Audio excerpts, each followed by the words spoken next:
ए समधी जी हईली गाड़ी सुनी। निहुरी के आंगना बहारेली समधी के बहिनी। निहुरी के आंगना बहारेली समधी के बहिनी।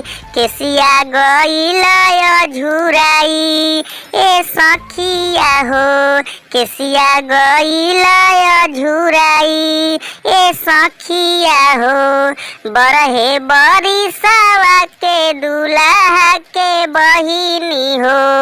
दुल्हा के बहिनी रामा दुल्हा के बहिनी हो। घूमेली शहर बाजार ए सखिया हो। घूमेली शहर बाजार ए सखिया हो। ओही रे बजरिया में 10 गोइया रइन कर। ओही रे बजरिया में 10 गोइया रइन कर। कुलहुन से करेली प्यार सुन सखिया हो। कुलहुन से करेली प्यार सुन सखिया हो। भसुर के छोटा की बहिनिया रसीली हो।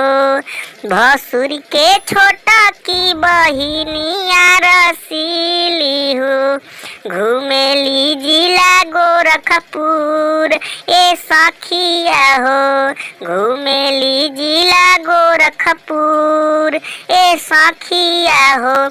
माजा लुटेली भरपूर ए सखिया हो।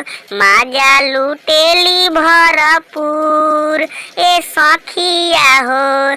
निहुरी के आंगना बहारेली समधी के बहिनी। केसिया गईल झुराई ए सखिया हो। जे हमारे चैनल के सब्सक्राइब नहीं कैले बा सब्सक्राइब कोला अच्छा मिली गाना।